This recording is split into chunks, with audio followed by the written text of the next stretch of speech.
Hello दोस्तों, नमस्कार। आइए आज बात करते हैं इतिहास में मोहम्मद गोरी के बारे में। दोस्तों, मोहम्मद गोरी गोर का निवासी था। गोर एक जगह का नाम है जो कि गजनी और हेरात के मध्य स्थित था। उस समय 1173 में गोर के सुल्तान गयासुद्दीन ने अपने छोटे भाई यानी मोहम्मद गोरी को, जिसका पूरा नाम शहाबुद्दीन मोहम्मद गोरी था, को गजनी का सूबेदार नियुक्त किया।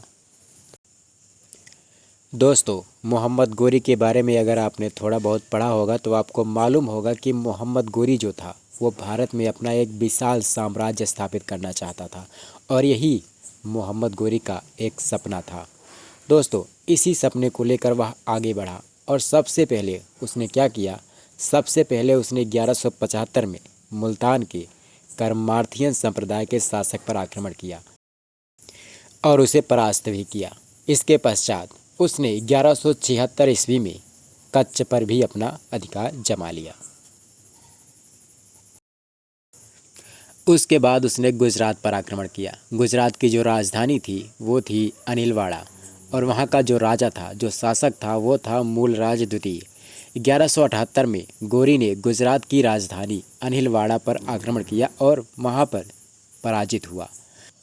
दोस्तों, मूलराज द्वितीय द्वारा मिली ये हार मोहम्मद गोरी की भारत में पहली हार मानी जाती है।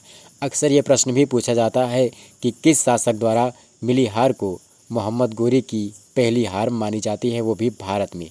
तो आप याद रखिएगा, मूलराज द्वितीय। इस हार के बाद उसने 1179 में पेशावर, 1185 में सियालकोट, 1186 में लाहौर और 1189 में सरहिंद पर अपना अधिकार जमाया। इसके बाद मोहम्मद गोरी ने अपना विजय अभियान और आगे बढ़ाया और उसका सामना हुआ पृथ्वीराज चौहान से। आपने तराइन के युद्धों के बारे में सुना होगा। 1191 में तराइन का प्रथम युद्ध हुआ। किसके किसके बीच हुआ था? मोहम्मद गोरी और पृथ्वीराज चौहान के बीच, जिसमें कौन जीता था? पृथ्वीराज चौहान विजयी हुआ था और मोहम्मद गोरी परास्त हुआ था। 1192 में फिर से तराइन का द्वितीय युद्ध गोरी और पृथ्वीराज चौहान के बीच हुआ, लेकिन इस बार गोरी विजयी हुआ। 1194 में उसने चंदावर के युद्ध में गाहड़वाल वंशी राजा जयचंद को भी पराजित कर दिया।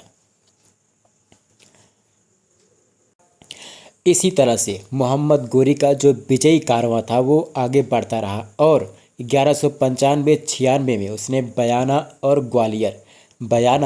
ग्वालियर पर अपना अधिकार कर लिया और 1205 ईस्वी में उसने खोखरों को भी पराजित कर दिया। मोहम्मद गोरी ने जो सिक्के चलाए थे उस पर शिव के बैल यानी नंदी और लक्ष्मी जी की आकृतियां अंकित थीं। 1206 ईस्वी में सिंधु नदी के पास मोहम्मद गोरी एक बार नमाज पढ़ रहा था और वहीं पर आफरीदी संप्रदाय यानी आफरीदी कबीलों के द्वारा मोहम्मद गोरी को मौत के घाट उतार दिया गया, यानी उसकी हत्या कर दी गई। मोहम्मद गोरी की मृत्यु के बाद उसके द्वारा जीते गए राज्यों पर कुतुबुद्दीन ऐबक ने राज्य किया। कुतुबुद्दीन ऐबक कौन था? वो कुतुबुद्दीन ऐबक मोहम्मद गोरी द्वारा खरीदा गया एक गुलाम था, जिसने आगे चलकर गुलाम वंश की स्थापना की थी।